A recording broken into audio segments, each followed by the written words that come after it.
Bonjour Laurence, bonjour à tout le monde sur le plateau. Alors ce matin, nous sommes là à la fraîche dans les champs avec Gérard. Bonjour Gérard, Bonjour, ça va bien? bien, très bien, avec Alors ce on est beau dans un soleil, champ, ah bah oui, là on a un beau soleil ce matin. certainement. Dans un champ bien spécifique puisqu'on est dans un champ Coco de Paimpol. de coco de Voilà. Paimpol. Alors raconte-nous un peu l'histoire Gérard du coco. Alors, le coco de Paimpol, donc, qui est arrivé chez nous dans les années 1928, hein, D'accord, qui est venu là avec un marin.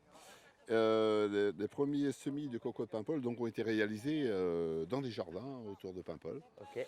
Et c'est après la Seconde Guerre mondiale en fait, qu'il a commencé à s'exporter en dehors de la Bretagne, je dis bien, Ok, parce qu'avant que c'était uniquement breton. tout à fait. Et le coco de Paimpol, à 99%, est consommé en France. Ok, d'accord, il n'y a pas d'export à l'international quoi. Non, du tout. Ok. Du tout. Et alors du coup le coco aujourd'hui c'est quelque chose de protégé, Donc, cette année, nous avons fêté donc, les 20 ans de l'AOP, hein, D'accord. l'AOC avant, maintenant c'est en AOP, c'est le AOP, texte donc européen. appellation d'origine protégée. Voilà. Ok, Et donc, cette année, nous avons fêté donc, les 20 ans de l'obtention de l'AOP. Hein. d'accord.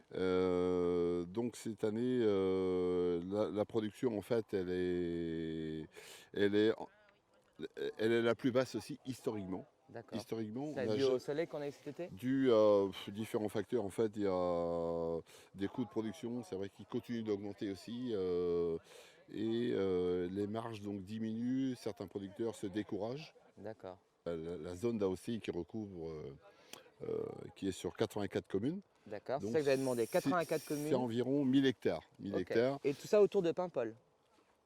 Elle va donc je dirais, de Tréveneuc, proche de Saint-Brieuc, là, hein, jusqu'à Plomilio. D'accord, Il ok. est arrivé en limite Finistère.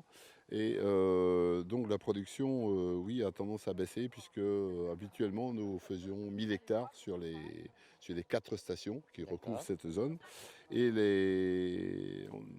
l'année dernière, donc, nous avons descendu à 750 hectares. D'accord, donc on 700 diminue. Cette année, on est plus autour de 700 hectares aussi. Donc on se rend compte que la production a tendance à baisser. Les producteurs, il y a 30 ans, nous étions 1200 producteurs. Aujourd'hui, nous sommes 200. Hein. D'accord. Et alors du coup, ça se plante parce que ça ressemble à un haricot vert au final. Oui, c'est la même famille, bien C'est sûr, que ça, le hein, la haricot feuille, ça vert. Tout ressemble, à hein. fait, tout à Et fait. on le plante quand et ça pousse de quand à quand? Alors là, les premiers semis se font mi-avril Ok. et jusqu'au 14 juillet. Ok. Et on récolte là en ce moment Et on en récolte septembre à octobre quoi. du 1er juillet Ah oui, quand même.